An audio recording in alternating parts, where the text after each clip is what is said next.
السلام علیکم ورحمۃ اللہ وبرکاتہ۔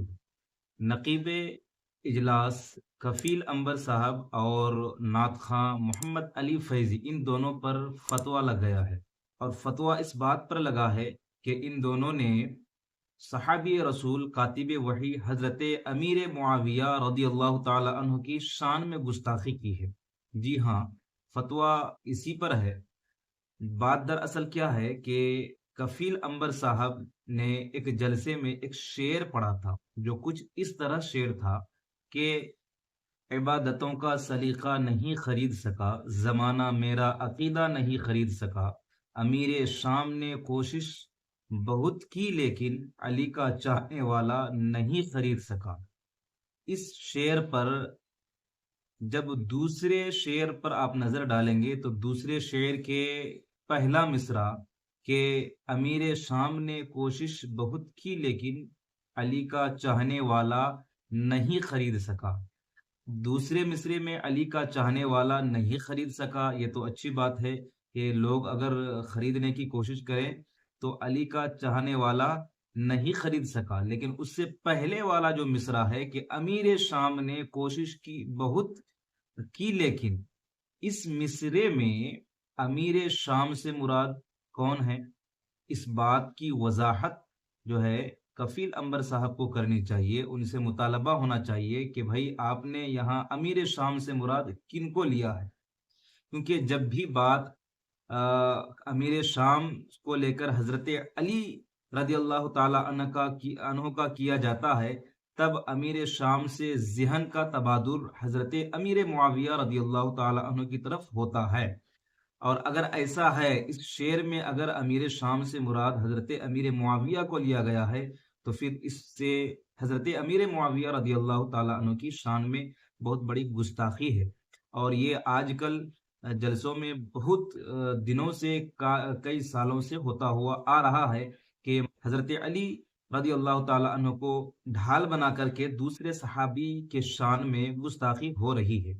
وہ فتویٰ پورا کیا ہے، معاملہ کیا ہے، وہ پورا آپ کو پڑھ کر کے سناتا ہوں، اس کے بعد میں اپنی بات رکھوں گا۔ فتویٰ دراصل جہاں سے لگا ہے وہ جگہ ہے دارالعلوم غوثیہ جھارکھنڈ، وہاں کا فتویٰ ہے۔ آپ اسکرین پر دیکھ سکتے ہیں کہ کفیل انبر اور محمد علی فیضی جب تک توبہ نہ کر لیں اور توبہ پر کچھ مدت نہ گزر جائے، اپنے جلسوں میں ہرگز نہ بلائیں۔ ابھی ایک کلپ نظر سے گزری جس میں کفیل انبر امیر شام کہہ کر کاتب وحی حضرت امیر معاویہ رضی اللہ تعالی عنہ پر طعن و تشنیع کر رہا ہے، اور اس پر ایک جاہل گویہ محمد علی فیضی کھل کر مزہ لے رہا ہے۔ لہذا مسلمانوں سے گزارش ہے کہ جب تک یہ دونوں توبہ نہ کر لیں، اور نہ صرف توبہ بلکہ جب تک ان لوگوں کی توبہ پر یقین نہ ہو جائے، کوئی بھی ان لوگوں کو اپنے جلسوں میں نہ بلائیں۔ اور چونکہ یہ پیشاور مقررین و شعراء مکار قسم کے ہوتے ہیں، کمائی بند ہونے کے ڈر سے توبہ کر لیتے ہیں، لہذا ان لوگوں کی توبہ پر جلد یقین نہیں کیا جائے گا، اور کم سے کم 1 سال کی مہلت دی جائے۔ اگر توبہ پر برقرار رہیں تب جا کر یقین کیا جائے گا۔ حضور اعلی حضرت رضی اللہ تعالی عنہ فرماتے ہیں کہ ایک سادہ دل راست گو سے کوئی گناہ ہوا، اس نے توبہ کی، اس کے صدق پر جلد اطمینان ہو جائے گا، اور دروغ گو مکار کی توبہ پر یقین نہ کریں گے، اگرچہ 1000 مجمع میں تائب ہو۔ فتاوی رضویہ قدیم جلد 9 صفحہ 257، محمد نوشاد عالم امجدی، خادم دارالعلوم ہادہ۔ تو یہ فتویٰ تھا ان پر، یہ ٹھیک کہا گیا ہے کہ 1 سال تک توبہ کے بعد 1 سال تک ان کو جلسوں میں نہ بلایا جائے، اور 1 سال تک ان کا رویہ دیکھے کہ وہ اسی بات پر قائم رہتا ہے یا نہیں رہتا ہے۔ اس میں جو باتیں لکھی گئی ہیں وہ مجھے بہت پسند آئی، یہ کہ یہ لوگ پیشاور مقررین، پیشاور شعراء، پیشاور نقبہ، یہ لوگ پیسے کا نوٹ دیکھ کر کے کدھر بھی اپنا جو ہے پاسا بدل لیتے ہیں اور کدھر بھی چلے جاتے ہیں۔ ان کو صرف پیسے سے مطلب ہے۔ یہ جاہل قسم کے جو ہے شعراء ہوتے ہیں۔ محمد علی فیضی تو ویسے بھی جاہل قسم کا ایک نعت خوان ہے، اس کو کوئی علم نہیں ہے۔ اس سے بھی پہلے کئی طرح کے اس پر فتاوے لگ چکے ہیں، کئی بار فتویٰ لگ چکا ہے، اس سے توبہ بھی کیا، لیکن